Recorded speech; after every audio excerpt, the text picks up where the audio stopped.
This story was posted on Reddit along with a video, and it's the kind of thing that will keep you up at night. According to the author, who goes by the name Adis, his friend has gone missing. For 8 years they had been close, talking often, playing computer games together. Both considered themselves outsiders, even losers. Adrian, the missing friend, had always seemed harmless, but in the months leading up to the post, something about him began to change. He constantly insisted that strange things were happening in a cursed forest near his home. 2 weeks before the Reddit post, Adrian vanished. He deleted all of his social media accounts. The last 2 messages he sent, saved before his disappearance, were the same bizarre ramblings he had been posting for weeks. Then, he disappeared from the internet entirely, except for one thing, his YouTube channel. Videos began appearing there. The first was filmed by Adrian during a daytime walk through the forest. Nothing unusual happens in this clip. The second, however, was far more disturbing. It showed the forest at night. Adrian is seen descending a staircase. The stairs lead down to a room with rusted red containers. Inside one of them, a camera is aimed. The container looks like some sort of bathtub. The footage then cuts back to darkness, showing only the edge of a wall. The next 2 videos would change everything and make Adis truly fear for his friend. In the third, Adrian is crawling through a sewer. After some time, he reaches a dead end. The fourth video is almost entirely static. Near the end, you can just barely make out 2 people walking in the dark. One of them is holding the camera. Adis believes this is Adrian. The sound in the last uploaded video resembles Morse code. Along with the sounds, numbers appear on a red screen, along with handwritten letters and symbols.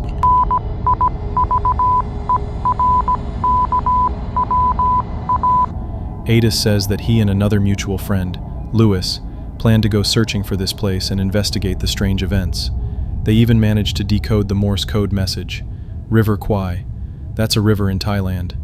Adrian's mysterious disappearance remains unsolved.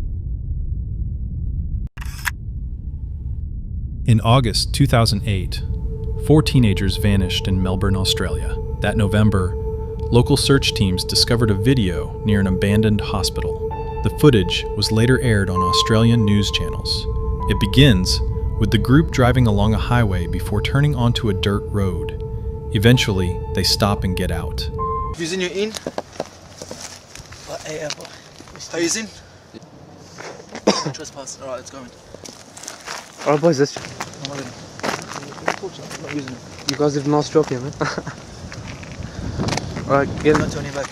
Alright, let's talk.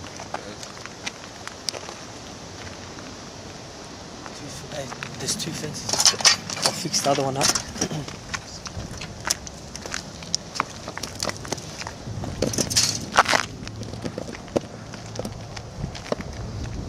Approximately the time is... What's the time? The time is... It's 11:30. Make the hole. Bye. Mate, it's blood. Claiming to hear a strange sound coming from the darkness. They approach a gate marked with a warning sign, but choose to ignore it. Finding a hole in the fence, they slip through. As they wander deeper into the dark, they come across strange red stains on the ground. Unfazed, they keep moving forward. Then, without warning, the video cuts off. The 4 have not been seen or heard from since.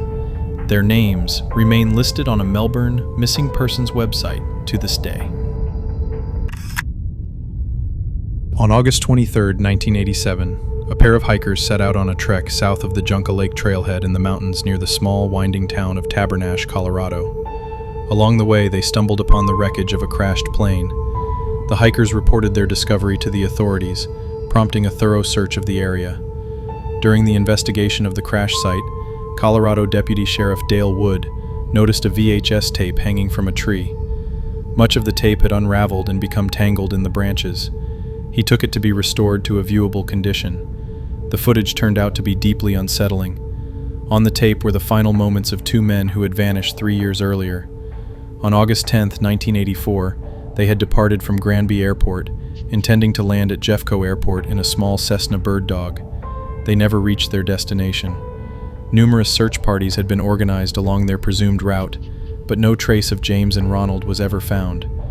Their disappearance became even more mysterious due to the fact that the plane was equipped with an emergency locator transmitter, a device designed to send out a signal in the event of a crash.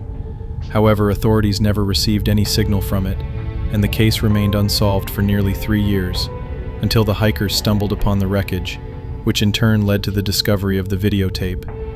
The recording begins innocently enough, with the pilot narrating the scenery from the cockpit.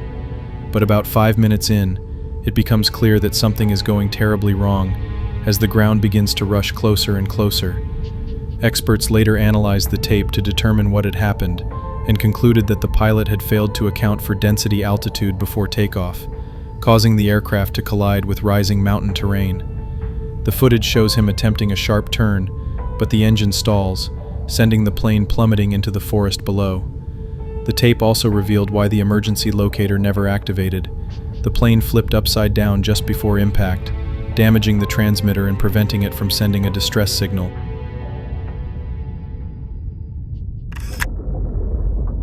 On February 25, 2022, 5 divers were sent into a decompression chamber deep beneath the ocean's surface at the Paria Full Tracing Company. Faisal Kurban, Kazim Ali Jr., Hisha Nagasar, Yusuf Henry, and Christopher Boudrum were carrying out maintenance work to attach a riser to a pipe connected to an underwater oil pipeline. Kazim Ali was equipped with a GoPro camera, the footage from which can be seen in this video. During the operation, a sudden pressure drop occurred, triggering a physical phenomenon known as Delta P. Delta P is a well-known hazard in the diving and underwater industry. It occurs when the pressure in one space differs so greatly from the pressure in another that it creates an extremely powerful suction force, one that can trap or even kill. The divers were instantly pulled into the pipeline and swept vertically downward through it, then carried along a horizontal stretch for some distance.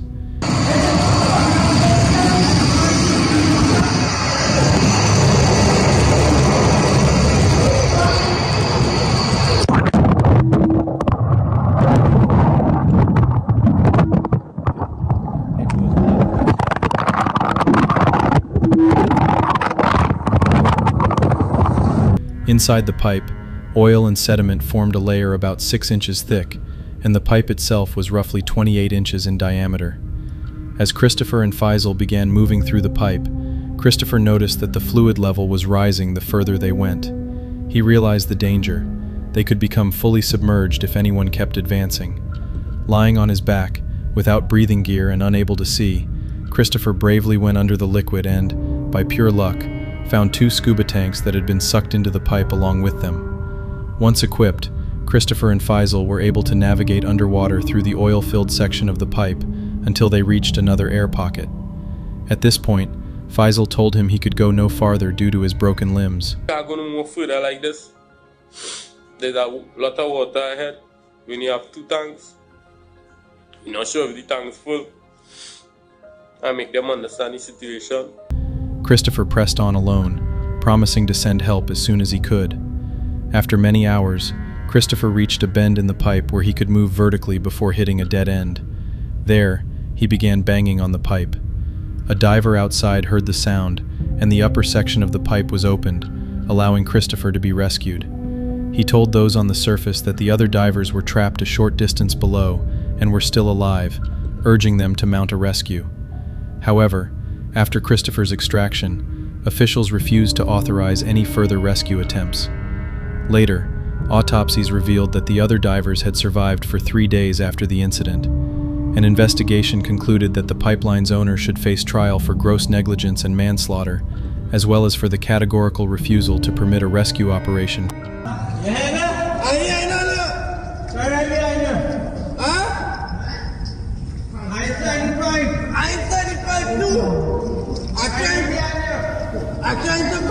An investigation concluded that the pipeline's owner should face trial for gross negligence and manslaughter, as well as for the categorical refusal to permit a rescue operation for the trapped divers.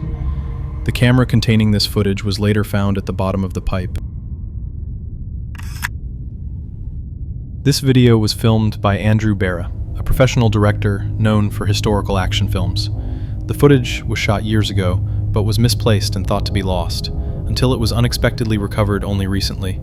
At the time, Andrew was working on a scene for his historical movie, presumably inside an old, abandoned courthouse in New Mexico. In the scene, the camera focuses on actress Chelsea, who is meant to portray fear as a killer chases her through the corridors.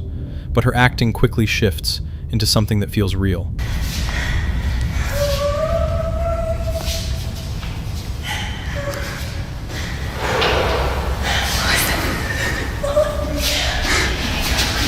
Wait, turn the light back.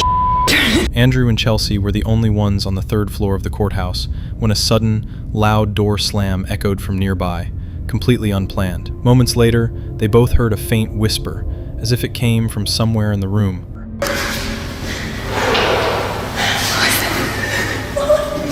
While it's impossible to say exactly what happened, the footage, combined with Chelsea's startled reaction, has an authenticity that makes it stand out even years after it was first filmed.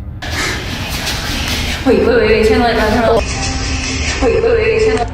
And so at the time, I had the camera in my hand, and I almost reacted immediately when I heard it. It was like it was next to me. And so she said she saw something behind me, and we just booked it.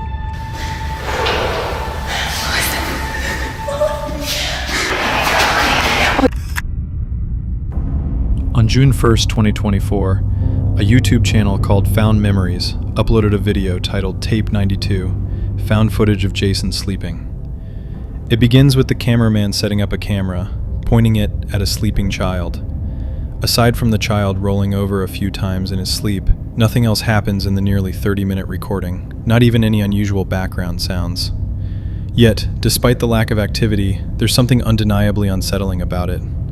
According to the video's description, the original tape was simply labeled Jason Sleeping. The uploader also explained that they found the footage in a box of abandoned videotapes and decided to archive it. But the main question remains, why would anyone record 30 minutes of a child sleeping?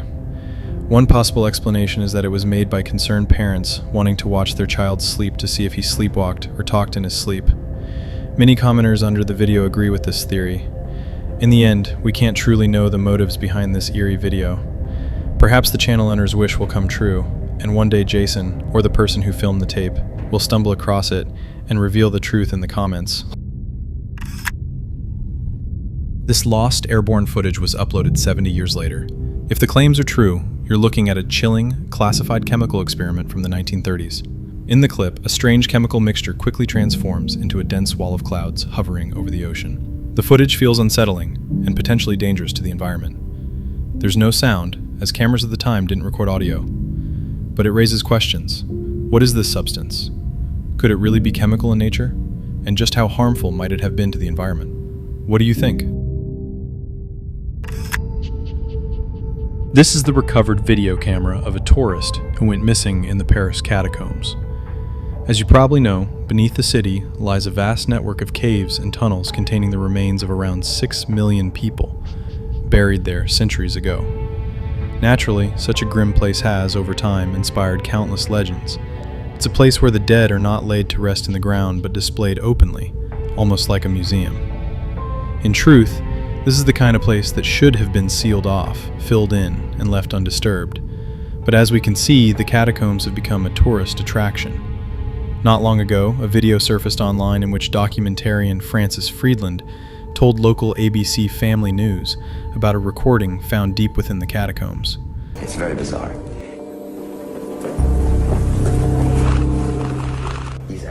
The footage shows a lone tourist known only as Digger filming the tunnels. At one point, he suddenly begins to run, clearly spooked by something unseen. Watching the tape, you get the sense that someone or something is chasing him. But who could it be? The video reveals almost nothing visible, yet the fear in the cameraman's breathing and movements is unmistakable. If you've seen the footage yourself, you've probably felt that same unease. So what happened here? Why was he so terrified? And why did he venture into a restricted section of the catacombs? In the video, you can hear his heavy breathing. Deeper and deeper into the catacombs. And all of a sudden...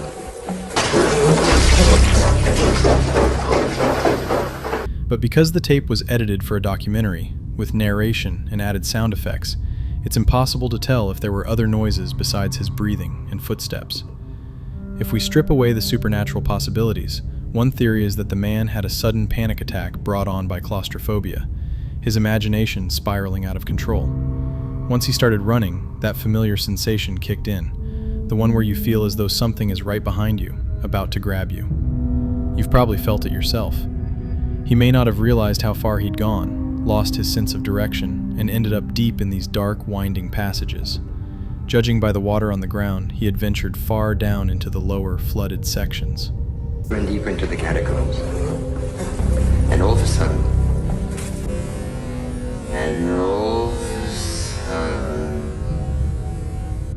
At some point, he drops the camera and keeps running, likely knowing he was already lost. Francis later gathered a team of experienced explorers to search for him. They looked as best they could, but it seems they decided not to risk pushing further into the more treacherous maze-like sections of the tunnels, where they themselves could easily vanish. What happened to this man remains a mystery.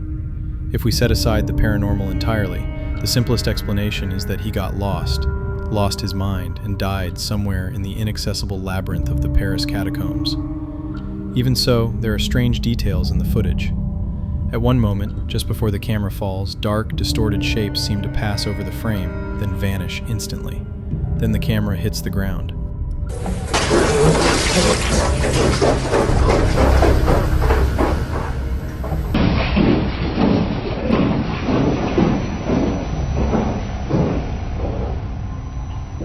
If you listen closely, you can hear his footsteps suddenly stop. Why did he stop running? The camera containing this footage was later found by a search and rescue team.